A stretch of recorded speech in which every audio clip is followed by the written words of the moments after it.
Bon, ok, là, il est plus que temps de mettre du respect sur le nom de Joaquin Buckley. 6-0 depuis sa descente en welter, 4-0 en 2024 avec 3 finalisations sur 4, pardon. Il a été réellement bon pour clôturer cette année 2024 à l'UFC et pour clôturer un UFC qui a vraiment régalé. On discute de tout ça juste après l'intro. Yo, this is Dustin Poirier. Bienvenue à Fight Mind. sous Fight Mind. Bienvenue sur Fight Mind. Pousse.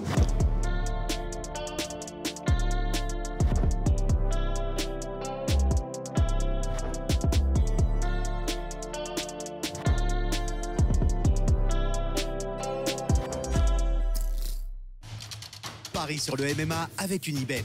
Quelle sera l'issue du combat? Une soumission? Un KO? Paris sur la prime numéro 1 avec Unibet. 100 € de bonus sur ton premier pari.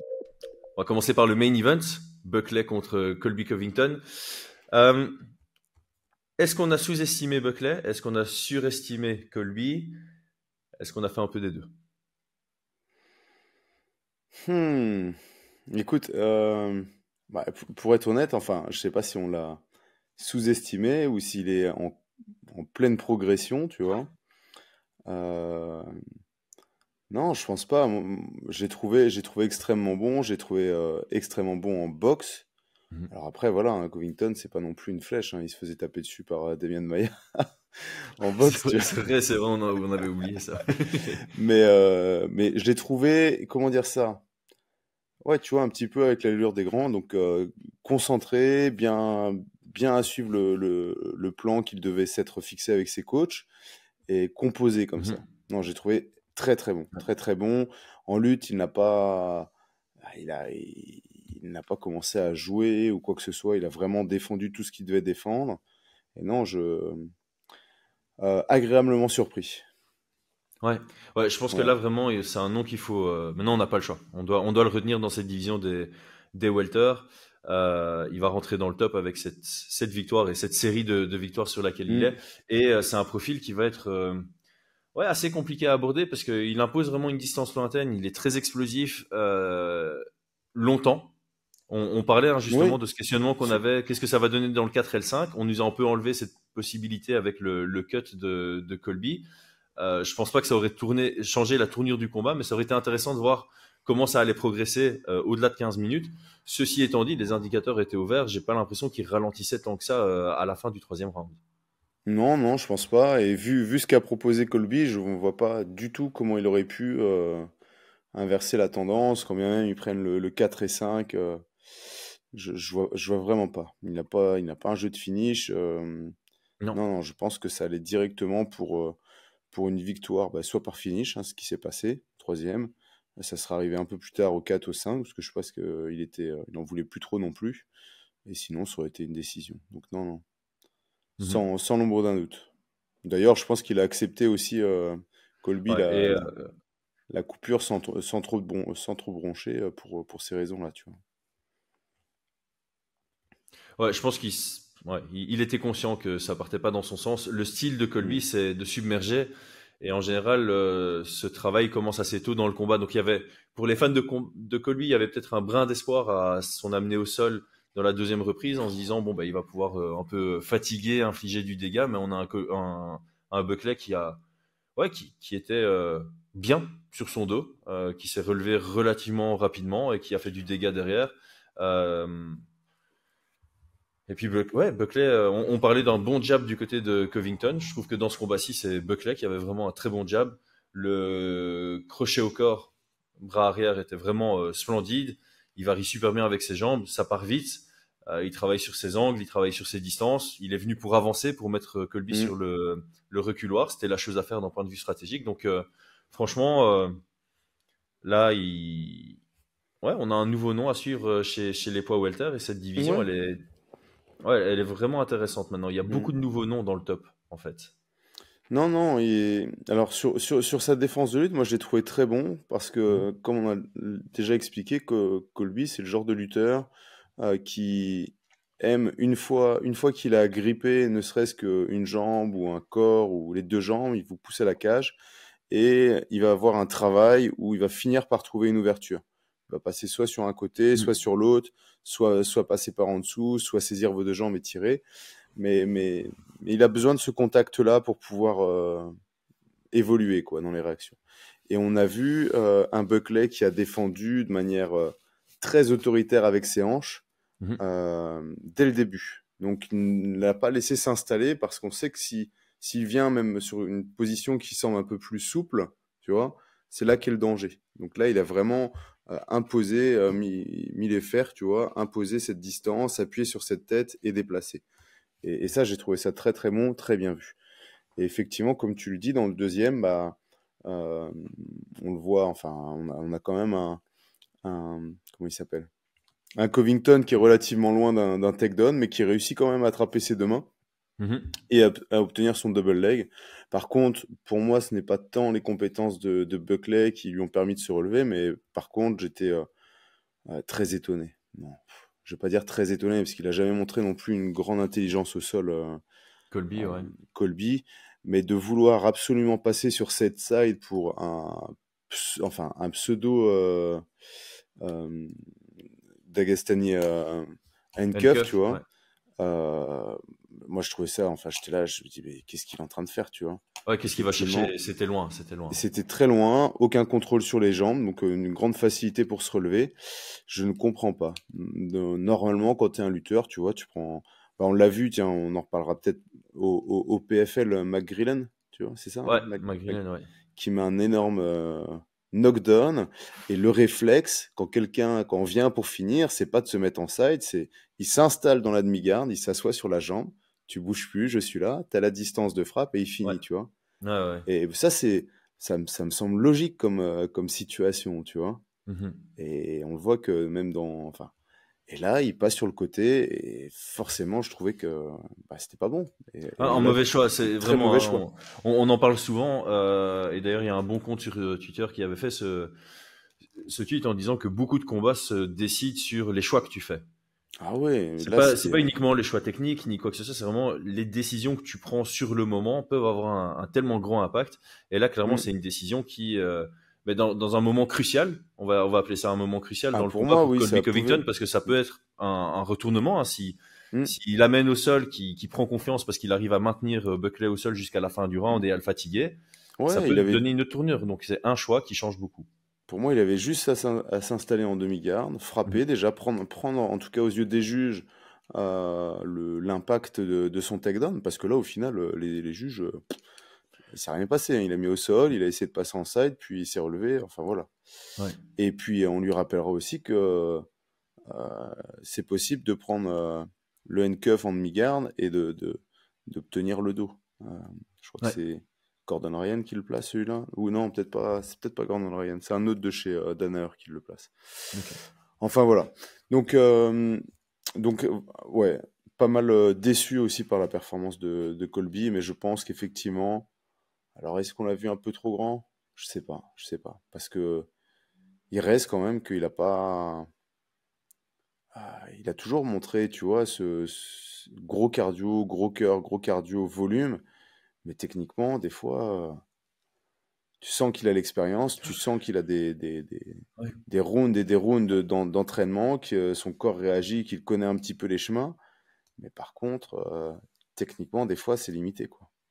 Ouais, mais ça, on l'avait dit, hein, on avait dit que c'est pas, il était souvent moins compétent que ses adversaires, mais il arrivait à les submerger par son Hum, cardio, hum, par hum. l'intensité qu'il arrivait à mettre, et que c'était un combattant qui avait besoin de 5 rounds aussi pour mieux Ouais, exprimer ouais, son ouais. jeu et aller chercher des victoires. Et c'est vraiment ça le mot, c'est il va chercher des victoires.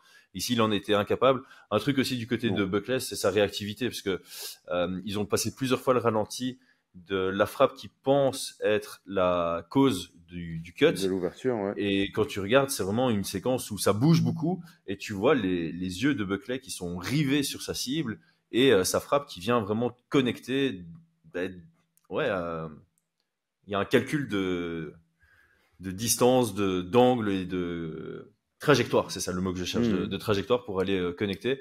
Donc là, il a vraiment visé là où la tête allait être en calculant en live la trajectoire de la tête et la trajectoire de sa frappe. J'ai trouvé ça très intéressant. Ouais, il a ce côté attentif dans la poche. Il suit bien les cibles et c'est une grande qualité. C'est une grande hum, qualité. hum. Pour la suite. pour Buckley. Moi, je trouve que la division est très ouverte ici. Il y a beaucoup de chouettes opportunités. On avait parlé potentiellement du vainqueur de ce combat contre Ian Gary par défaut, parce que Buckley contre Gary, c'était prévu. Moi, c'est un combat qui pourrait me plaire. Je crois qu'il y a d'autres options. Il a fait un call-out de Ousmane, il me semble. Oui. Ce qui pourrait lui permettre de se tester face à un ancien champion, c'est intéressant. Sinon, on a toujours cette rumeur de Edwards en main event à l'UFC Londres. Honnêtement, Edwards contre Buckley, sur papier, ça me tente pas mal. Ouais, je suis entièrement d'accord. On va dire que contre Ian Gary revient d'une défaite. Alors, c'est pas n'importe quelle défaite. On va dire que sur les combats, là, c'est plutôt sur le... Ouais, non, sportivement parlant, moi, je préférais contre Leon Edwards. Ouais, après, tous ceux que j'ai cités sont sur des défaites. Hein. Edwards est sur une défaite, Gary est sur une défaite, Ousmane est sur 3 défaites. Ouais. Mais c'est pas la même chose, tu vois. Leon Edwards, c'est l'ancien champion. Ouais, tout à fait. Ousmane, ça fait quand même quelques temps qu'il n'est plus champion, tu vois. Non, pour moi, ce serait vraiment l'étape au-dessus. Hein. Ouais. L'étape au-dessus. Alors, je le vois pas favori sur ce combat-là, mais...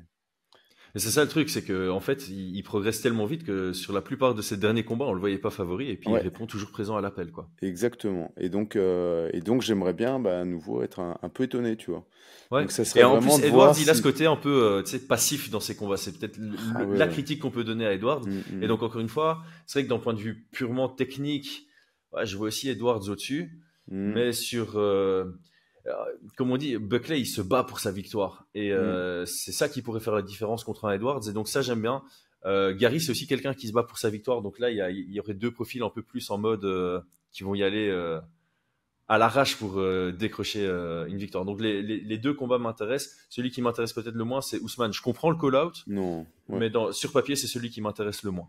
Je préférais, pour avoir deux gars sur des séries de victoires, je préférais alors avoir une opposition de style contre Brady, alors, qui est aussi un très bon cardio. Ouais, ça aussi, ça pourrait être intéressant. Franchement, les options en welterweight, elles sont incroyables. Donc, on a vraiment pas mal de divisions à l'UFC qui sont très intrigantes pour l'entrée 2025.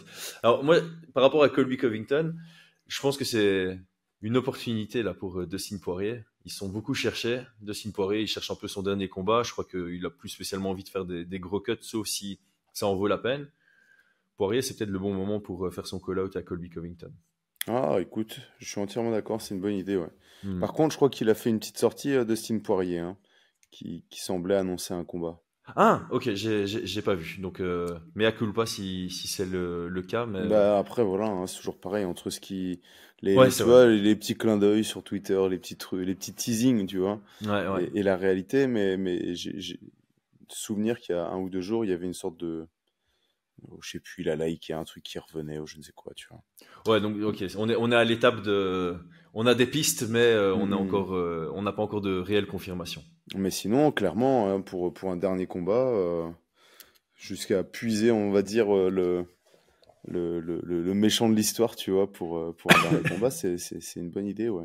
Ouais, j'ai pensé à ça, je me suis dit, tiens, c'est fun, c'est le genre de combat que l'UFC aimerait bien mettre en place, selon moi. Ce serait encore logique sur papier. Bon, Poirier est plus haut dans son ranking, mais il doit faire une montée de poids. Il y a le narratif autour du combat. C'est un super Poirier fight, n'a quoi. plus. Enfin voilà, on commence à parler de la fin de carrière de Poirier. Je pense que Colby Covington, clairement, il est également en fin de carrière, donc ça peut être. Ça peut être tapis rouge pour les deux pour bien raccrocher les gants. En tout cas pour celui qui gagnerait l'opposition, et je sais qui je donne favori dans cette cette opposition. De rejoindre le GFL, c'est ça? Pour Colby. À mort. Avant de parler de la fin de la carte, on va faire quelque chose de nouveau sur Fight Minds. On va arrêter les pubs incessantes de YouTube et on va faire nous-mêmes nos pubs.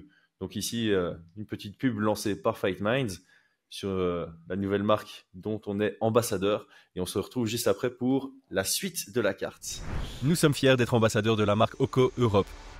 Oko produit des gourdes filtrantes éco-responsables. Le filtre Oko traite l'eau pour la purifier et la rendre saine à la consommation. Polluants, pesticides, métaux lourds, mauvaises bactéries et autres contaminants sont efficacement filtrés. Cette gourde vous permet d'avoir accès à de l'eau de qualité à portée de main et même lors de vos voyages. La gourde de 650 ml est à 63 €, celle de 1 litre est à 69 €. Dans les deux cas, vous avez un filtre offert de 400 litres. Votre litre d'eau est donc à 17 centimes. Et oui, ça vous fera faire de sacrées économies, surtout sur le long terme. Une fois la gourde amortie, vos filtres pour 400 litres sont à 30 €, soit 7 centimes le litre. Et grâce à notre affiliation, vous avez encore 10% de réduction sur votre première commande avec le code FMOCO. Moins cher, moins de déchets, plus de facilité, plus sain. Rendez-vous en description pour le lien vers le site Oko Europe. Soutenez notre chaîne tout en mettant une priorité sur votre santé et celle de vos proches. Ok, co-main event. Swanson contre Billy Q. Je t'ai vu partager le finish sur Twitter avec un petit truc de 15 ans plus tard, on est toujours derrière Cub Swanson. J'ai commencé par dire quel combat, quel finish. Et je suis pas encore sûr de dire quelle carrière parce que on n'est pas sûr. Ouais, il a utilisé le R-word, comme ils disent en anglais, mais il n'a pas posé les gants officiellement. Donc peut-être qu'il se retire. Ah, Sa retraite. Ouais, le R-word, la retraite. ouais, je crois que pas tu encore peux sûr, parler quoi. tu peux parler de sa carrière même si elle est pas terminée, quoi. Oui, c'est vrai. Ouais, Je- tout à fait. Tu vois, j'étais en train de regarder ce combat, je dis mais attends, mais combien de temps que je regarde ces combats, ce type-là, tu vois. C'est un truc de dingue. Et donc je suis revenu, tourné sur le Tapologie pour Ah, ben j'ai remonter fait la les même. premiers J'ai fait la combats. même, ouais. Wow, ça fait 15 ans, quoi. Ouais. 15 ans et il a affronté, enfin ouais. Ouais, Non, alors, et puis c'est une bah bonne parenthèse à faire peut-être, parce qu'on en parle plusieurs fois sur Fight Minds, et c'est de nouveau un exemple, parce qu'on parle souvent du public français qui est très très critique, trop critique par rapport à leurs athlètes, et que au final, oui, beaucoup d'athlètes doivent avoir cet objectif d'être champion et d'avoir un jour la ceinture UFC, ouais, mais mais il est vraiment possible de faire de très belles carrières sans avoir cette ceinture. mais en fait Swanson fait partie des exemples.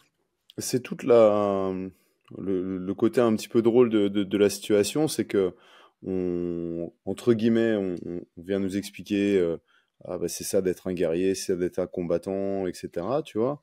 Mhm. T'as des carrières de combattants, ils sont faits pour ça, leur vie, c'est leur gagne-pain, tu vois, ils pourraient gagner. C'est le genre de gars que Swanson, ouais, être champion, c'est une chose, mais qu'il le soit ou qu'il le soit pas, même s'il gagne 1000 balles par mois, il continuera à combattre, tu vois. Ouais, Parce que bah il sait faire que ça, entre guillemets, et que ça lui plaît, quoi. Donc voilà. et c'est vrai que la carrière, de se dire ah bah je peux pas être champion, j'arrête, tu vois, c'est un peu bizarre en fait. Mhm. T'es pas combattant en fait, t'es juste une sorte de carriériste. Genre si t'arrives pas un peu, comment on pourrait dire ça? Ah bah j'ai pas réussi à obtenir le truc que je veux, bah je change, tu vois. Non, c'est juste que bah, c'est des combattants Mhm. et lui il fait ça et c'est vrai que mais ce qui est impressionnant, c'est qu'il est resté au top niveau. Donc quand je dis au top niveau, dans les meilleures fédérations à son poids pendant 15 ans d'affilée, et c'est Ouais. impressionnant. Et... Et il a jamais été si loin que ça du top 15. Il y a eu pas mal de combats avec un chiffre ou un nombre à côté de son nom. Et là, typiquement, cette victoire, ça le rapproche, ça doit le rapprocher du top 15, hein. Ouais, mais je crois que même, tu vois, le top 15 ou des trucs comme ça, quand tu le vois, je pense qu'il est même pas dans ces histoires-là. Lui, on lui donne des combats, tu vois, et Ah oui, tout à fait. Mais en fait, quand il tu vois, kiffe, tu quoi. parles de ces gens qui ont cet objectif de ceinture et quand ils se rendent compte qu'elle est inaccessible, ils s'arrêtent. Je vois pas le problème en soi parce que Non. tu as un objectif, tu vois qu'il est plus atteignable et t'as pas envie de définir un nouvel objectif dans ce milieu-là et du coup tu préfères avoir un objectif dans un autre milieu. Hmm. Ça reste une décision saine.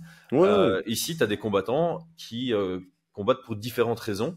Et Hmm. je pense que la plupart des combattants, quand ils s'y mettent et quand ils sont en début de carrière, ils ont un peu cet objectif de la Bah, bien ceinture. Et puis sûr. si un jour ils se rendent compte que c'est trop d'efforts, trop de sacrifices, ou que c'est juste inatteignable parce que ils ont pas le talent pour, ou ils ne pensent pas avoir le potentiel pour, mais qui kiffent le combat, ils revoient leurs objectifs différemment en disant Ouais. ouais, moi je veux combattre 3 fois l'année, rester dans la grosse promotion, rester aux alentours du top 15. Et je trouve ça super sain aussi. Mais je pense qu'il y a des mentalités, enfin, moi j'en ai rencontré, même aux États-Unis, il y a des mentalités, ils sont combattants, quoi, tu vois. Ils Ouais. sont combattants, prize fighter, tu vois. C'est le mot. Et puis voilà, ils combattent, on leur donne une paye, c'est parti, et puis voilà. S'ils s'en rapprochent, pourquoi pas, mais je pense que... En tout cas, c'était très agréable à regarder. J'ai trouvé son...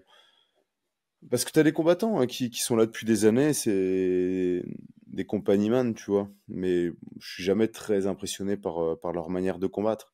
Mais là, ça restait, même en anglaise, tu vois, il y avait du beau travail, le travail de jab, en ligne, les esquives, les Son bras retraits de buste, arrière. Ouais. et quasi que une frappe, et jusqu'à son KO, il envoie le bras arrière crochet avant, là, le 2-3, il casse un petit peu le rythme, et ça passe. Il y avait eu une variété, un high kick qui est passé juste avant, je crois. Ouais. Et troisième round, pour moi, il était en train de perdre le combat. Non, attends, il y avait 1-1, je pense plutôt. 1-1 selon Je moi. pense qu'on était à 1-1. Ouais. Mais voilà, pas forcément trop rassuré parce qu'en face, on a quand même un 40, Ouais, 40 Billy 40 Q. qui est plutôt bon en lutte, tu vois. Donc il aurait Ouais. pu pourrir le dernier round. Donc il fallait s'assurer le dernier round. Et l'ouverture qu'il trouve, c'était Oh, c'est magnifique. superbe. Franchement, c'est Mm, superbe. Et je trouve qu'il y a eu des ajustements dans ce combat. Comme tu dis, Gustafsson, pour moi, il prend le premier round. Tu as un ajustement du côté de Carantillos, c'est de mettre la pression et des low kicks, ce qui est toujours bien Ouais, contre quelqu'un qui se déplace aussi bien que Swanson. Et je trouve qu'il y a eu un ajustement du côté de Cub Swanson dans le troisième, c'était de diminuer peut-être un peu l'intensité de ses frappes, de travailler vraiment exclusivement sur la exactement. vitesse. Beaucoup avec ce jab, son but, c'était de toucher, de gagner au volume. Ouais. Et puis il fait une accélération où il met justement de l'intensité. Donc il a cassé le rythme. Vraiment, Mm. il a mis une nouvelle cadence en début de round. Il a accéléré pour ce finish et ça a fonctionné. Et c'est là où ouais, on peut utiliser le terme. Il a fait parler l'expérience. Ouais, ouais, oui, je sais pas, je suis toujours un peu bizarre, moi, cette idée de faire parler l'expérience, tu vois. Je comprends pas trop ce que ça veut dire, tu vois. Mais tu vois, il est dans une situation où il a senti le truc, il a senti l'ouverture et tu as ce genre de sensation ou de lecture grâce à l'expérience. Ouais, je sais pas. Ça se trouve, Tu peux pas l'avoir dans ils l'ont de tes manière débuts innée, pro, tu tu vois. vois. Je vois pas quelqu'un qui fait ses débuts pro faire ce genre d'ajustement ou faire ce genre de choix. Ouais. Donc ça nécessite de l'expérience. C'est comme ça que je le vois. Ouais, J'arriverai ouais. pas à te convaincre comme ça en Non, non, direct, mais non, je vais essayer de c'est juste réfléchir. que cette question, jouer l'expérience, c'est trop vague pour moi. Et quand on me donne le truc, je peux voir un débutant pro faire des ajustements, et parce qu'il a eu De connaissance de l'expérience en quelqu'un. amateur. Ouais, par exemple. Parce qu'il a vu d'autres personnes, tu vois. C'est du savoir, c'est de la Ouais, connaissance. L'expérience, tu peux expérimenter des choses, rien en retenir, tu vois. Et tu peux ouais, ne c'est pas vrai. les expérimenter, mais apprendre par d'autres biais et les utiliser. Hmm. Mais pour moi, non, c'est plutôt de la connaissance et de la science de combat. Ok, Euh, je veux bien m'aligner là-dessus. Ouais. et effectivement, je pense qu'il avait parlé sa science du combat. Ouais. Mm. Ah, il en a parlé. J'aime bien le Non, faire. ah non, Pardon? il y en a pas. J'ai dit, je pense qu'il a fait parler Ah, il l'a fait parler. Il a fait sa parler science sa du science combat. du combat. Ok, Voilà. ok. Je Il a m'aligne exprimé à sa ça. science du combat. Exactement. Et du coup, ben, on va pas spécialement parler de suite parce que il y a peut-être voilà, il va peut-être poser les gants. Mm. S'il le fait, franchement, respect. Il finit sur une note élevée. En plus, c'est 2 victoires. Ah non, non, Une. non, non, il est en dents de scie depuis 6 combats, Ouais. c'est ça, hein, Mm, mm. 7 même. Bah, en tout cas, ouais, pour moi, si il peut, 41 ans, quoi. Mm. Bah 41 écoute, ans, c'est il un... verra, hein, parce il paraît pas 41 ans. Vraiment pas. Je sais pas si tu parles physiquement ou dans la cage, mais dans la cage, il paraît pas Bah 41 ans. Et physiquement, en dessous de la tête, il paraît pas 41 ans non ouais, plus. je pense que tu lui rases sa moustache, il paraît moins, hein. Ouais, après, ouais, je suis très mauvais pour estimer des âges en regardant un Non, visage. non, non. Écoute, moi je lui souhaite de se faire plaisir, Voilà, c'est ça, c'est surtout donc ça. c'est ça le plus important. J'espère qu'il a mis assez de côté et que s'il a envie d'arrêter, bah, il arrête. S'il a envie d'en refaire un, il en refait un. Voilà, quoi. Ouais, ouais, ouais. Mm, Euh, Cap contre Silva. Par où mm. commencer? Bon, Cap était dans la zone. Oh là là. Voilà, c'est un exemple type. Il était dans la zone. Et attends, j'ai vu quelqu'un tweeter, ça m'a fait rire. Genre, au troisième coup à l'entrejambe, c'est comme si quelqu'un a cliqué sur un bouton chez Cap et il est vraiment rentré dans la zone à ce moment-là, quoi. Ah non, La vitesse était hallucinante. Ah ouais, non, c'était Dragon Ball, là. C'est le Ça combat allait de... trop vite. Ouais. J'étais C'est pas un prêt, truc de moi. fou. Ah 6 non. heures, j'étais comme ça en train de regarder. Qu'est-ce qu'ils font, ces types, là? Qu'est-ce qu'ils font, ce type? Et tu sais à quoi j'ai pensé? Je me suis dit, mais tu vois, on parle souvent de la catégorie des 57, tu vois. Et que c'est une des catégories les moins populaires, mais pourtant les plus belles en soi, entre guillemets, tu vois. Mhm. Et j'étais en train de me dire, mais en même temps, un des des plus grandes légendes des arts martiaux, c'est Bruce Lee. Et c'est cette catégorie de poids, tu vois. Ah ouais, c'est vrai. Ouais. C'est cette catégorie de poids. Et on a tous regardé ces films et le combattant un petit peu, alors pour certains, pas pour tous, mais un peu le combattant d'arts martiaux ultime, c'est lui, tu vois. Ah Et ouais. là, j'étais en train de me dire, bah ouais, c'est la catégorie de Bruce Lee en soi, tu vois. Mhm. C'est normal que les gars ils soient si rapides, cardio infini, ça passe à... C'était impressionnant. Non, j'ai vraiment beaucoup aimé. Très content de la victoire de Manel Ouais. Capé, je pense qu'on dit, je sais pas. Ah. Ah, Manel. corrigez-nous en commentaire. C'est Ouais. d'origine portugaise. Donc, Et en tout cas, une très belle victoire. C'était drôle à la fin, le temps qu'il a passé à discuter avec Ah, j'ai noté ça, ouais, avec Dana White. Dana White au début, bon, je me dis ouais, c'est un peu gênant, arrête-toi, tu vois. Mais quand Dana White a dit Enjoy your moments, we will ouais, talk later. J'ai kiffé. et redit, il a dit C'est Enjoy your moments, et we puis il talk dit later, ouais. I'll talk to you later, ou je viens dans ton vestiaire dans 5 minutes, un truc dans Mais cet ordre d'idée là, quoi. Mais c'était alors, vraiment Enjoy your moment, quoi. moi, ça m'a gêné, tu vois. Je me suis dit, en fait, Ce qu'a fait Cap t'a gêné, mais est-ce que moi j'ai trouvé la réponse de Dana White intéressante. Mais moi, j'ai trouvé ça questionnant. C'est-à-dire Ok. que Manel Cap pourrait profiter de sa victoire, mais qu'une chose est plus importante que cette victoire, c'est de s'assurer que le patron euh, lui parle. C'est même pas parce que tu vois, si tu sais que ton patron, tu peux l'appeler et lui parler après la victoire, tu t'en fiches, tu vois, Ouais, tu profites de ta ouais. victoire. Mais que là, c'est comme si c'était le seul moment où il pouvait lui parler, tu vois. Mais en fait, c'est vrai, C'est du peu que je questionnant, hein. sais, Tarek Saffiedine, sur toute sa carrière à l'UFC, il n'a pas eu le moindre contact avec Dana White. Ouais, bah, tu Genre, ils ne vois. sont jamais vus, jamais parlé, quoi.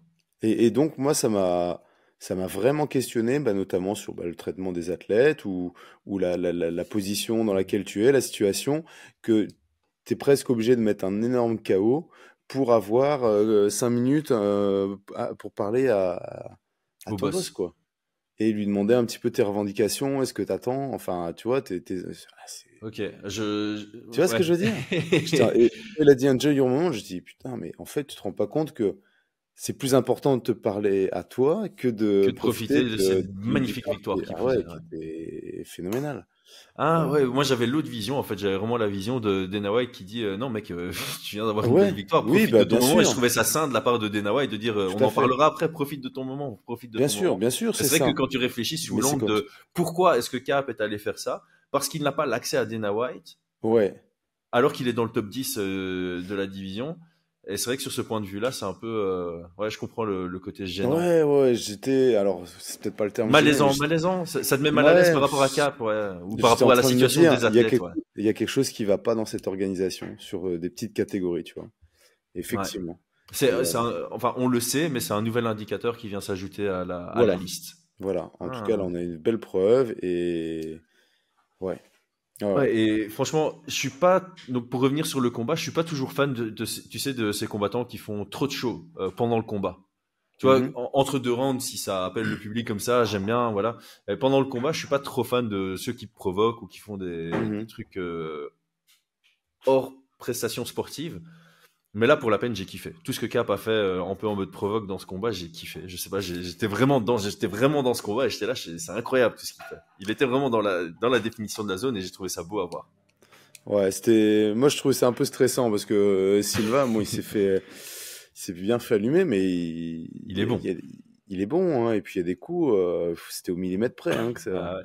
il y a un moment, non, c'était, ouais, t'as Manel qui rentre, qui va pour mettre 2-3 frappes, et au dernier moment il fait un retrait de bus et une frappe qui passe, je dis, mais purée, ça touche ça, c'était stressant, mais c'était un Ouais, très bon oui, combat. c'est. Alors moi j'étais neutre dans ce combat, mais j'imagine ceux qui étaient pour l'un ou pour l'autre, ça devait être ouais, Mhm. bien accrochant à regarder. Alors la finalisation est controversée parce que il y a un coup qui, selon Silva, va dans sa coquille. Ouais, Mais voilà, pour moi, ça a peu d'importance parce qu'on voyait typiquement dans quelle direction le combat allait. Un peu ouais. comme Colby et Buckley, ça s'est arrêté. Il y a une controverse sur la raison pour laquelle c'est arrêté. Peut-être qu'à Vegas, ça aurait continué, mais je pense pas que ça change la personne à qui on lève la main à la fin du Non, combat. Ici, non. pareil pour Cap, on sait où ça partait. Ça m'aurait pas dérangé de voir quelques minutes en plus de ce combat, mais je suis pas dérangé par la controverse de ce finish. Ouais, moi ça m'a pas perturbé. Effectivement, on a eu l'impression, mais après au ralenti, j'avais l'impression que c'était plutôt, enfin Bah, voilà, les orteils plutôt, touchent le ventre. La question, c'est est-ce que ça touche la coquille ouais. dans la trajectoire? Mais voilà, Je ça pense que c'était un peu une tentative pour faire arrêter la pluie de coups, tu vois, peut-être. de C'est réclamer aussi ça. une option. Ouais. Euh, j'ai une demande par rapport à ce combat, c'est d'avoir enfin, parce que le combat a déjà été prévu plusieurs fois et il ne s'est jamais fait, mais Cap contre Kai Kara France. Hmm. Je pense que Ouais, c'est le combat à faire pour définir le prochain challenger et donner du sang frais à Pantoja. ouais, je suis d'accord, entièrement Ouais, d'accord. ouais, là-dessus c'est. Ok. Alors, on va pas trop parler du combat dans son ensemble, mais je pense qu'on doit quand même parler du missile de Jacobi. C'était franchement tous les ralentis sont satisfaisants à voir. Le direct est plongeant. Il vient toucher la pointe du menton. Ça touche avant le check hook. Il y a le petit roll under qui vient juste après. Très belle image. Franchement, ce KO est très très beau. Écoute, ouais, alors moi je m'y attendais pas, je t'avoue, Ah bah hein. non, et les commentateurs non plus. Hein. Et les commentateurs, ils étaient un peu là. Bon, Je voyais un faut qu'il y Jacobi en ait qui un qui paraît. accélère. Ouais. Je voyais. Pourtant, il prenait le premier round apparemment. Oula, Alors moi, j'avais l'impression de voir son adversaire prendre l'avantage et puis jusqu'à ce KO quoi. Ah ouais, ouais. ouais, pour moi, ça vient un peu contre le cours du combat. Complètement, ouais. Euh, Par Donc ouais, contre, les j'avais scorecards, personnellement Vitor Petrino qui il prend le était. premier, unanime. C'est 19-19 à l'entrée du troisième, c'est sur les trois scorecards. Ah ouais, Ouais. ouais, ouais. Mais en tout cas, sur son attitude, je trouvais. Voilà, il perd le deuxième. Mhm. Et puis, bah, ça sort de nulle part. Pourtant, en plus, je trouvais que Petrino paraissait vraiment physiquement au-dessus. Je le voyais partir à prendre vraiment l'avantage jusqu'à ce coup fatal, quoi. Ah non, Ouais, bah c'était. le premier round est serré, 10 frappes à 12. Ouais. Ouais, donc serré, mais les trois se sont positionnés sur Jacobi. Peut-être que sur place, l'impact des frappes Oui, peut-être. Je me rappelle plus donnait cette exactement. J'ai impression pas scoré, supplémentaire. hein. J'ai Ouais, regardé ouais. ce combat-là. Mais en tout cas, la tournure du combat, l'histoire du combat, je trouvais que ça se dirigeait vers Petrino avec un deuxième round beaucoup plus clair, tu vois. Ouais. Et puis effectivement, entre deux rounds, l'attitude des combattants, tu vois. Mhm. Jacobi, j'ai l'impression qu'il était un peu plus éteint avec une équipe qui lui disait qu'il fallait y aller, tu vois. Mais Ouais. ouais, ouais, ça a Bon, en payé. tout cas, il y est allé et ça nous a offert un beau petit highlight là pour finir l'année. Celui-là Ah ouais, était ouais. très. Mm. Ouais, je l'ai regardé sous tous les angles, là. Ils ont mis pas mal de caméras pour le voir et peu importe l'angle, tu le kiffes ce KO. On a parlé de Cub Swanson, on va parler de Michael Johnson, lui aussi, hein, quelle carrière. Le voir prendre une victoire comme ça, où il gérait les échanges avec un beau finish Mm. qui part d'un frame. Je sais que tu aimes bien le frame pour aller finaliser derrière. Je trouvais Et ça c'est en reculant en plus, hein. en reculant, ouais, en Avec reculant. un shift en reculant, ouais. Ouais, ouais. Il y a un crochet, ah ouais, non, c'est. Il y a deux contres. Entre les deux contres, il y a le frame pour savoir où est la tête. Il recule, il envoie le overhand. T'as l'impression qu'il l'envoie à l'aveugle parce que j'ai pas l'impression qu'il regarde où il l'envoie, mais il sait où est la tête grâce à son frame. Ah, ça touche plein pot et ça met un KO ultra spectaculaire. Ouais, non, non, ça c'est clair. C'est clair, c'est clair. Très, Et très. avant ça, il était bien. Avant ça, il était bien dans le combat en plus. Mm, mm, mm. Il y en a eu un des finishes hein, sur ce combat, hein. Enfin, sur cet event. Mm, mm. Ouais, ouais. Et quasi tous sont, je vais pas dire construits, mais on a beaucoup de finish au troisième. Les autres, c'est au deuxième. J'ai pas, Ouais, à part Joël Alvarez dont on va parler, qui est au premier. On a eu un peu de contenu avant. Ouais, ouais, je pense qu'on va faire la transition. Je voulais quand même parler de Michael Johnson parce qu'on a fait non, t'as raison. une petite éloge de Cub Swanson. Michael Johnson a aussi une très belle carrière. Il a eu un moment très difficile là, où il a enchaîné 4 défaites. Il aurait pu raccrocher les gants à ce moment-là, si je dis pas pardon, de bêtises. Hein. Ouais, 4 défaites Mm. consécutives contre Emmett. Il prend un sale KO Ah ouais, tout à la ouais. fin. Steve Stevie Ray. Ray sur une décision majoritaire, toujours dur à accepter. Il se fait soumettre par Thiago Moises. Il perd contre Clay Guida. Et là, à un moment, tu dois te poser des questions, Mm, quoi. mm, mm.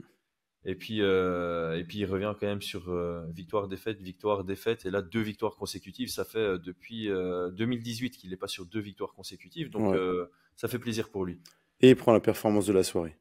Ouais, Ça fait plaisir aussi. à fond. Enfin, Cub Swanson et lui, non? Ouais, Cub Swanson. Ils Ah non, sont Cub trois, Swanson, hein. c'est le Fight of the Night. Ouais.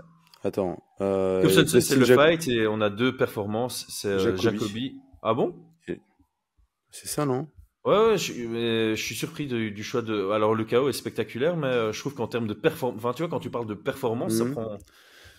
ça doit prendre l'ensemble. Et pour moi, T'aurais Joel donné à Alvarez, qui? par exemple, il mérite beaucoup plus. Ah oui. Mais je pense que c'est pas la même adversité. Je pense que. Bah, Drakkar Klose, il était sur 6 victoires consécutives. Moi aussi, Ah oui. Drakkar Klose, j'ai cette image de lui, tu vois, du gars qui paye pas de mine, mais. Ah non, pas. Autant pour moi. 4 victoires consécutives. Bon, ça reste 4 Ah oui, victoires quand même, consécutives, hein. c'est pas rien non plus. Mais, Mhm. mais ah, et là, Joel Alvarez, on n'en parle pas beaucoup encore. 22 victoires, 22 finishes. 3 défaites. Les défaites, c'est Tsaroukian, Damir, et puis quelque chose très tôt dans sa carrière sur high kick. Mhm. Mais là, il est grand pour la division. Il a un style que j'aime beaucoup, tu vois, une prestance, mais sans pour autant mettre beaucoup de volume, plutôt sur la précision, pas beaucoup de déchets, très opportuniste, très dangereux. 22 victoires, 22 finishes, quoi.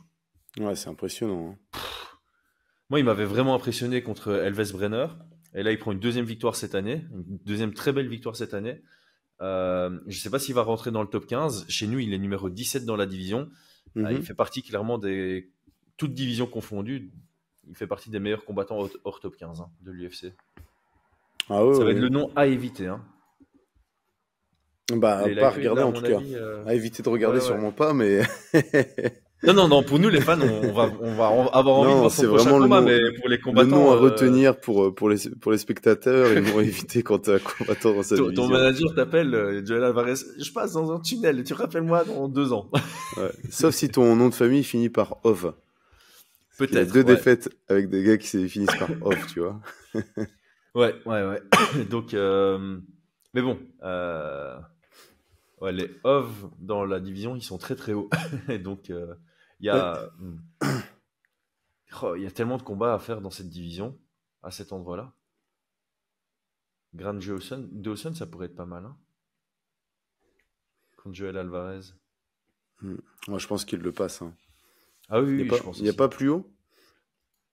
Ah, contre la Tarentule. Jalin Turner contre Joel Alvarez, j'aimerais bien voir ça. Ça m'intéresse ce combat, tiens. Je me suis automotivé là, aléatoirement. Ouais, ça pourrait être pas mal, ouais. Ah, il a En du tout potentiel, hein. Ouais, il a du potentiel. Je pense qu'il est bien managé aussi, que ça. C'est contre Arman, hein, qu'il a perdu, hein. Ouais. Donc là, je pense qu'il le reconstruise un petit peu. Je pense il doit éviter un petit peu les profils lutteurs, non? C'est plus ça, hein, son. Ouais, alors, il a beaucoup de victoires par soumission. Je sais plus, c'est genre sur les 22, il y en a 17 par soumission et 5 par KO. Là, évidemment, les 2 derniers, c'est KO. Ouais, là, Mais contre un c'était, bon lutteur style anti-grappling, ça passe pas Ah, pour lui pour le moment. ils ont sur Tapologie, ils ont mis contre Drakkar Klose. Il faut quand même se rendre compte qu'il a obtenu son TKO dans une sorte de guillotine, hein.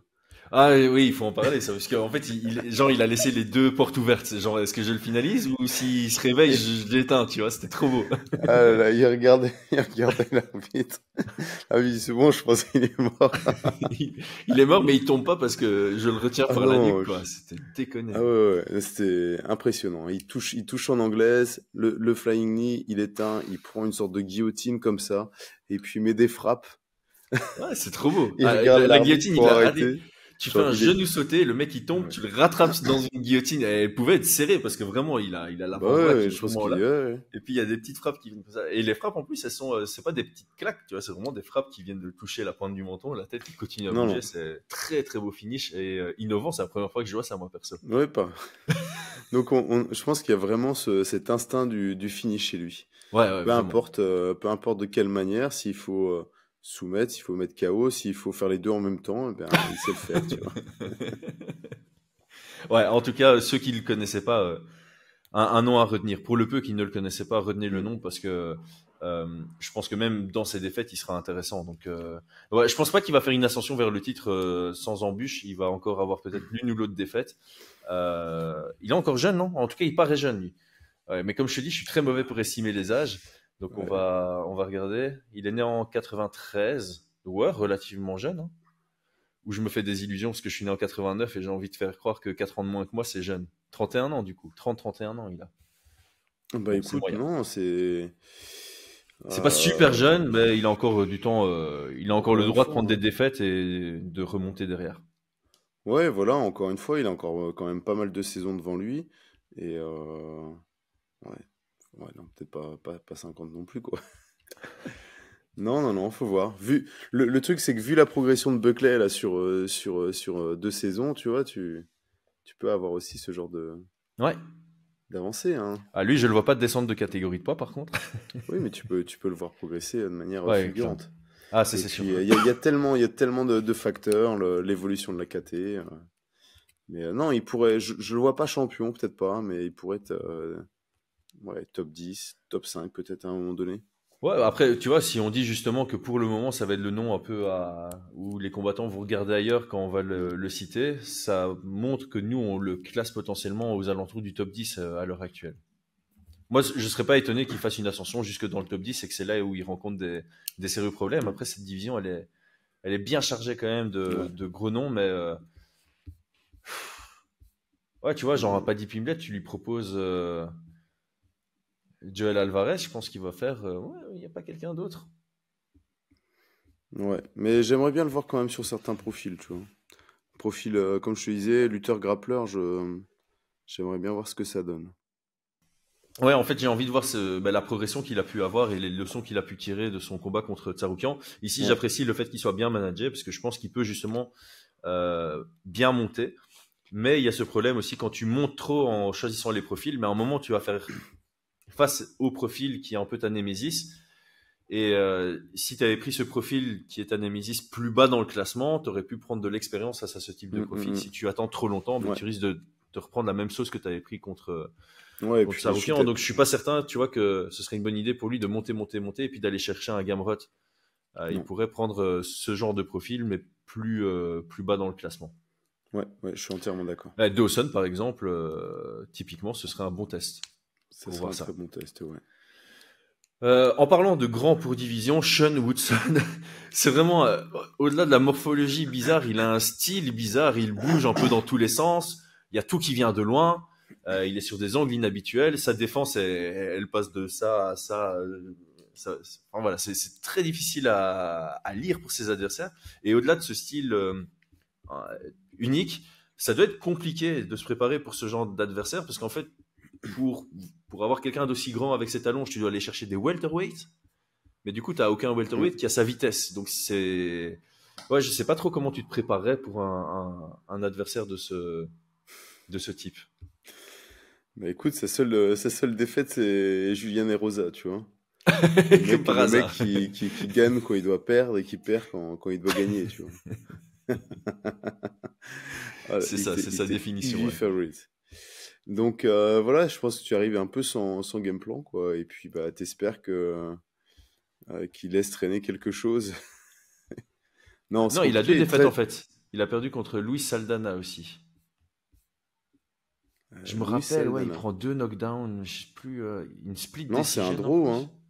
Ah, c'est C'est un une draw? égalité. Ah, Ah autant ouais. pour moi. Mais en fait, je suis sur UFC Stats. Les draws et les losses, ça s'affiche avec le même petit. La même couleur, ouais, ils ont un problème Ouais, de. c'est en gris. Ils sont pas Non, intelligents. par contre, La balle perdue. ouais. Effectivement, c'est un profil qui me semble assez complexe à aborder et difficile à se préparer dessus.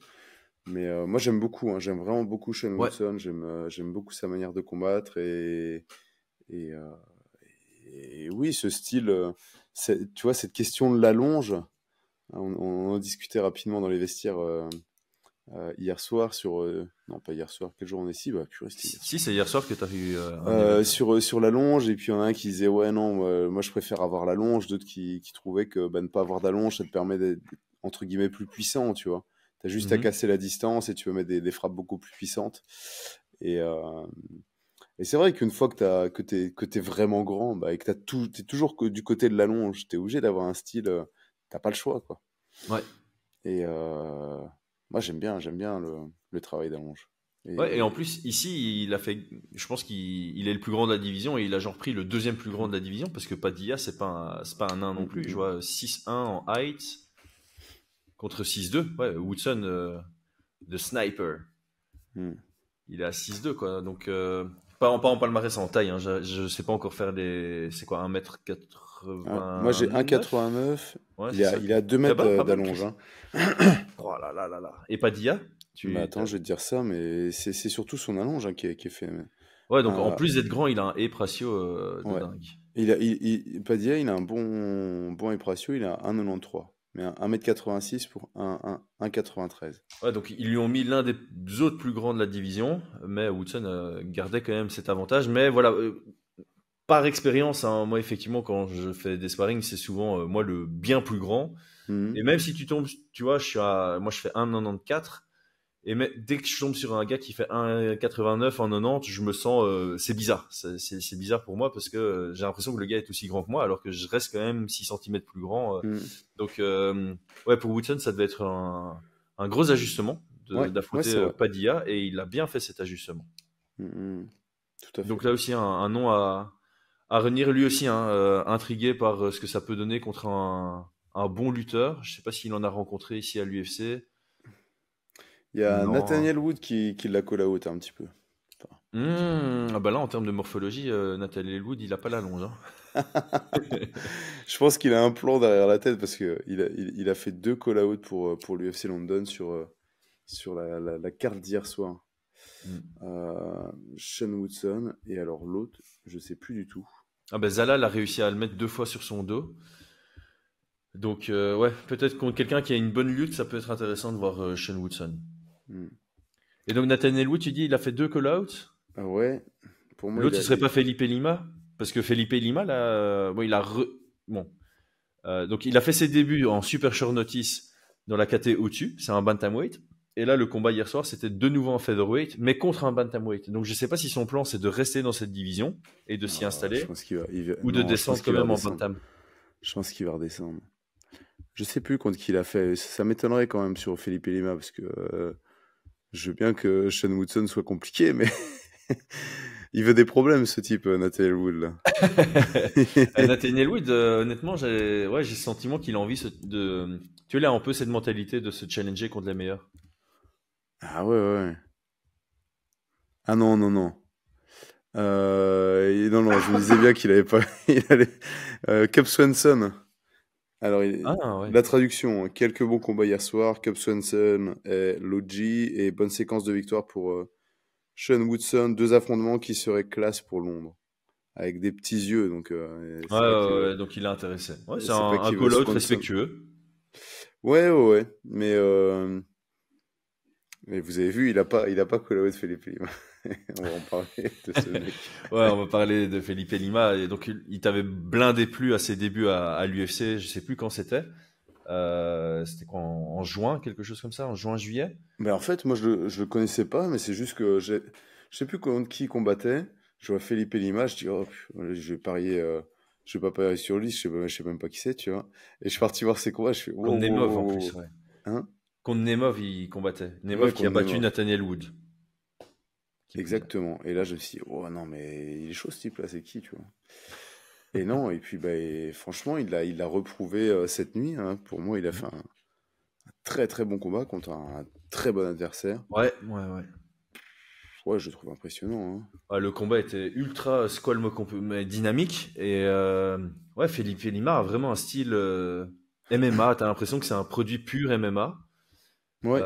Ça travaille bien, debout, les liaisons sont bonnes, il est complet, il est Mm. assez intelligent dans son approche, son coin donne les bonnes instructions entre le 2 et le 3, ils disent voilà, t'as pris quelques risques ici, t'as pris les 2 premiers rounds, on va pas faire les cons, on va pas attends, c'est quoi, ils ont tourné la phrase, j'ai bien aimé comment ils l'ont tourné.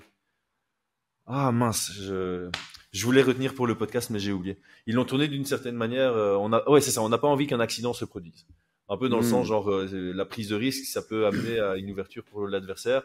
Surtout que son adversaire, c'est ça qu'il recherche. Il recherche un peu le brawl. Et donc, j'ai bien aimé ce petit appel à l'ordre. Felipe Lima, du coup, qui a cherché à s'installer plusieurs fois dans le dos dans la 3e reprise. qui Ouais. cherchait quand même le finish. On pourrait se dire justement, il aurait pu juste garder le contrôle à partir du dos, mais franchement, ouais, c'est cool. C'est généreux pour le public, mais il y a vraiment cet objectif de gagner le combat. Mm, mm, mm. Non, non, c'est vraiment. Moi, j'aime beaucoup. Tu peux regarder même 1 minute de son combat, ça va être plaisant, tu vois. Ouais, ouais, ouais. Et t'as l'impression de voir tous les aspects dans la minute. Non, c'est impressionnant. Ouais, ouais, Très, très impressionnant. Et ouais, c'est pour ça, physiquement, dynamique, c'est peut-être le bon mot, tu vois, ça Ouais. bouge et ça va dans tous les départements. Mm. Et comme tu disais, alors est-ce qu'il va redescendre en 61? C'est vrai que physiquement, il est bien, hein. J'ai l'impression qu'il est petit pour la division, Ouais, mais je pense que quand il descend à 61, c'est vraiment des très très gros cuts. ouais. Et je pense qu'effectivement, sûrement que sa KT devrait être une KT intermédiaire, genre 63, tu vois.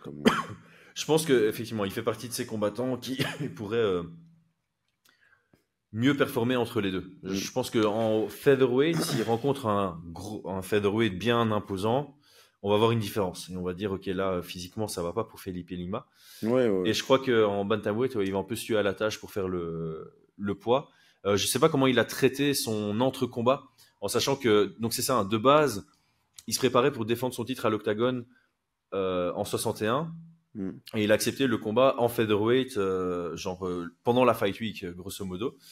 Donc son précédent combat à l'UFC en featherweight, il n'était pas du tout préparé à un combat en featherweight.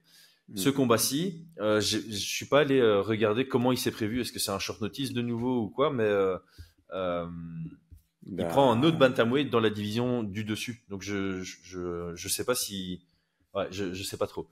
il revenait pas de blessure parce qu'à un moment, il y avait des rumeurs qu'il serait sur la carte de l'UFC Paris, tu vois.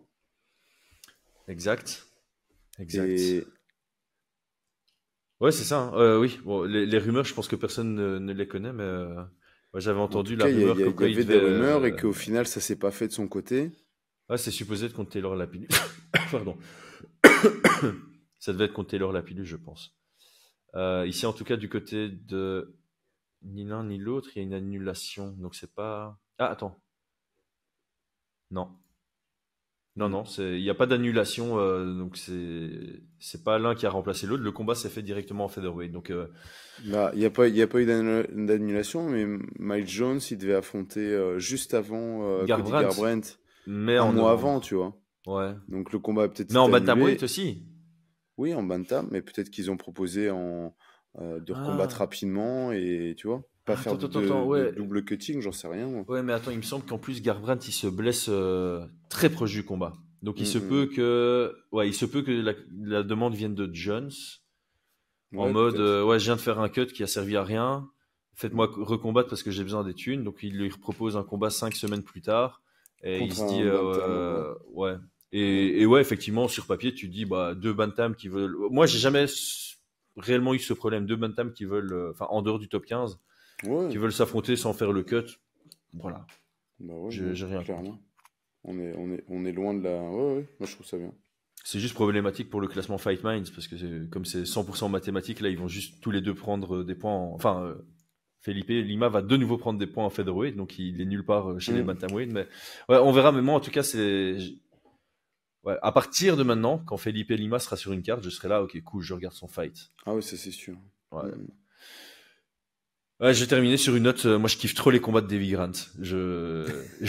Franchement, le mec disparaît à chaque fois pendant 1 an et demi et puis il revient, il Que bat des quelqu'un combats et puis il se d'anciens, ouais. recasse. Et je sais pas comment exprimer. Il me fait penser à un artiste. Genre, il vient, il est très bon, il fait son taf, il montre un peu son art. Il kiffe le moment.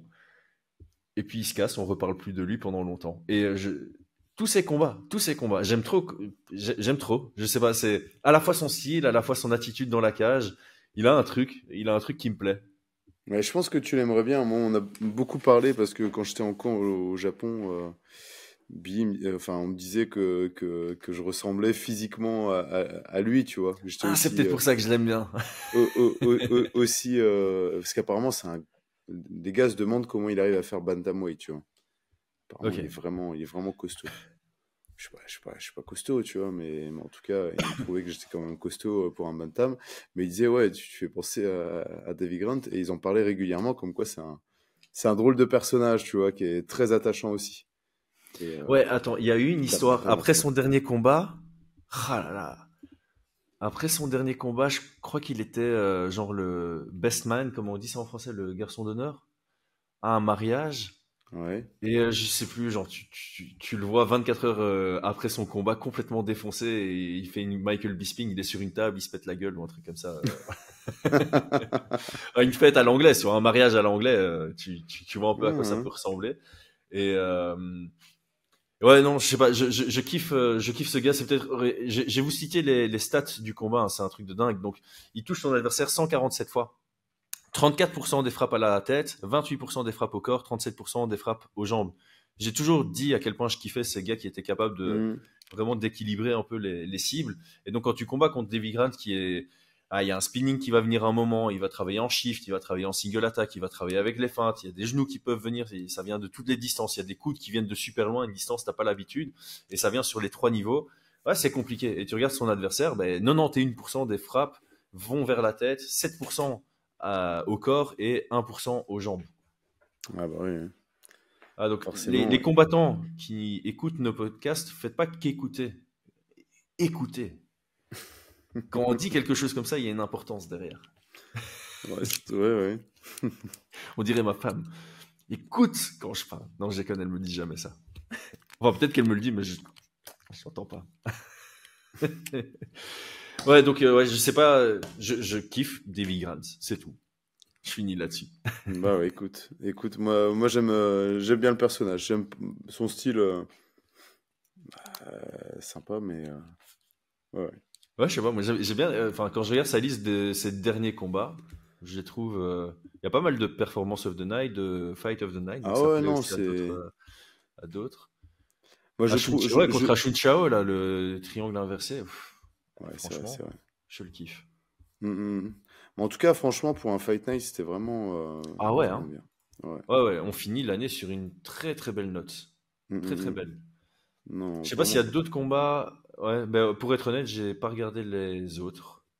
Donc, Non, s'il y pareil. en a un des 3-4 dont on n'a pas parlé qui vaut vraiment le détour, laissez-le nous savoir Ouais, en ouais, commentaire. ouais. Exactement. Brian, on a fait le tour. On pensait peut-être parler un peu du PFL Lyon, mais là, on Bah, tape l'heure PFL sur le Lyon récap. aussi, on peut. Enfin, moi, je t'avoue que j'ai juste regardé le combat de Patrick, hein. Ouais. Et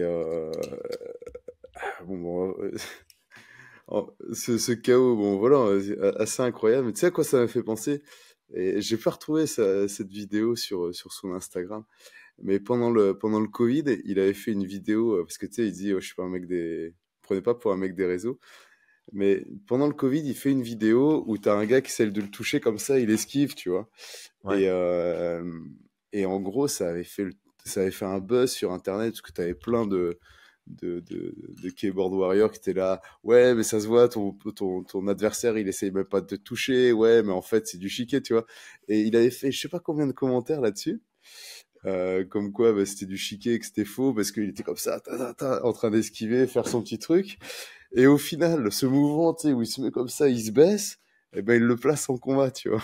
Et je Ah, mais trouvais c'est ça, beau ça. Ouais, c'est beau. c'était il y a 4 ans quand même, tu vois, et Ouais, ça m'a ouais. vraiment fait penser à cette vidéo où tout le monde entre guillemets pas se foutait de sa gueule, tu vois, mais disait que c'était n'importe quoi ce C'est pas qu'il faisait, crédible c'est pas ouais, c'est ouais, crédible, ouais. et franchement, il faut qu'il leur sorte cette vidéo-là, parce qu'au final, il le passe sur un combat à troisième round. En tout cas, moi, j'ai été Mm. très impressionné, parce que bah, ça a été un premier round assez difficile, et à partir du troisième, être capable de se recomposer comme ça, de repartir sur un jeu de fin, enfin un jeu d'esquive, parce que c'est pas rien Mm. d'esquiver dans un combat, de Non. rentrer dans cette zone-là, d'arriver à rentrer dans la zone et puis de finir le combat de cette manière-là, c'était très très très impressionnant. Et hâte de voir la suite parce que je trouve qu'il avait un bon adversaire quand même. Ouais, franchement, moi c'est ce que j'avais dit pendant le walkout, c'est un bon test.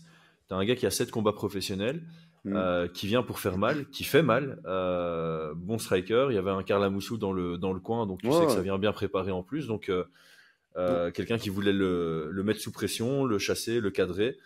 Donc ouais, Ouais, bah après, quand ça tu reste. es à 4-0 et que tu as 23 ans, c'est un adversaire franchement qui te fait évoluer. Et Oui, ouais, j'ai trouvé c'est ça des bien. bons tests. C'est des bons tests. C'est clair que c'est pas. Enfin, voilà, je pense qu'il était favori sur ce combat-là. Ouais, Parce que bah oui, sur clairement, il tous était ces favori, combats. mais il y avait un risque. Tu vois, c'est Oui, bien pas, sûr. voilà, Non, c'était non, pas sur tous n'importe ces qui non combats, plus. Ouais. c'est pas genre il était underdog ou des trucs comme ça. Ou... Non, non. Sur Non, tous et on ces le rappelle combats, parce il que je est. sais que, regarde, hein, encore une fois, comme il a une base de followers, je vais pas dire fans parce Ouais. que certains followers ne le suivent pas parce qu'ils l'aiment, mais plus pour justement critiquer ses Ouais. vidéos. Il y avait pas mal de gens qui avaient critiqué Claudio Passella avant le combat en disant ouais c'est un peintre, blablabla. Ouais, qui a Claudio regagné Passella, d'ailleurs. après avoir perdu contre Patrick Abiroa, il a battu Mark Ewen, qui pour moi était une des pépites européennes avec un Mm. gros potentiel. Et il a fait donc Claudio Passella, il a fait le combat d'ouverture hier au PFL Il contre a gagné à nouveau. Oscar Onworth et très beau combat, franchement. Ouais, le Claudio Passella là, c'est une victoire qui vieillit très bien. Donc Mm, mm, mm. il prend pas des adversaires faciles, il prend des adversaires face auxquels il est favori, certes, mais il n'est pas favori à 80-20 non plus. Non, c'est Il sûr. prend son expérience et c'est du bon taf. Ouais, ouais, non, non, c'est bien. Et puis, on en a déjà parlé, hein, il y a cette question d'être combattant pendant des années en 3 fois 3 minutes. Et le passage en 3 fois 5 ça se fait pas en 2 combats, quoi. Donc là, on a vu que son cardio était vraiment en place. Et au-delà du cardio, sa manière d'approcher les rounds aussi. Ouais, Ça aussi, pour moi, c'est quelque chose de différent. Moi, je vous l'avais dit, hein, sur le combat contre Padilla, tu sentais que c'était pas un celle-là. cardio de 3 rounds, hop, hop, hop, et puis au bout de 3 minutes, ça commençait à un peu tirer, et qu'il en restait encore 2, ce qui fait beaucoup. Là, Mhm. par contre, c'était très, très bien géré Ouais, sur en fait, le le temps. mot que j'ai envie de mettre sur sa performance, c'est mature. J'ai trouvé ça mature comme prestation. Ouais, ouais, ouais. Mhm. Donc j'ai bien aimé aussi. Franchement, j'ai bien aimé. J'ai pas trop aimé le public pendant le combat, mais j'ai bien aimé la prestation. Ah, j'ai pas écouté. Ouais, c'est un des moments où il y a eu les insultes sur les moments. Donc, Tu me diras ça en détail, j'ai pas fait attention. Ça marche. c'est vrai que maintenant on met plus de pub YouTube, donc on pourrait se permettre de balancer des insultes pendant nos podcasts, mais c'est pas notre genre. Donc voilà. Ouais, on aura peut-être l'occasion de. Ben, voilà, ceux qui veulent un débrief plus général sur l'ensemble du PFL, j'en ai fait un sur Twitter, donc vous Top. pouvez aller lire ça. Et Brian, tout grand merci. Merci à toi. Récap tardif pour nous, mais j'avoue que je préfère à froid. Je préfère les faire à froid aussi, même si c'est plus loin. Voilà, on est moins fatigué, on a plus le temps de Ah, prendre nos moi, notes. je suis éclaté de fatigue, quoi. Je suis fatigué aussi, mais tu vois, je trouve que tu viens de te réveiller, tu es en train de regarder les combats, tu fais le podcast juste derrière, il y a vraiment un gros état de fatigue. Alors que si tu as eu ta journée où tu sais, tu es sorti, tu as marché, tu as pris l'air, tu as un état de fatigue, mais c'est pas le même. Tu as le cerveau Ouais. qui est au moins activé, on va dire ça, le cerveau est activé. Mais c'est Mais bon, mais c'est plus un débrief à chaud, c'est un débrief à froid. ah bah voilà. On fera les Voilà. deux, tu sais. On fera les deux, Un émotion jour. et puis, ouais, qu'est-ce que j'ai raconté, les gars, je m'excuse. Parfait, bah, du coup, si t'es crevé et moi aussi, bah, je te souhaite une bonne nuit, repose-toi bien. Ouais. On se voit mardi. Pour quelle Oui. raison? No spoiler. Ciao, ciao les gars. Ciao, à mardi.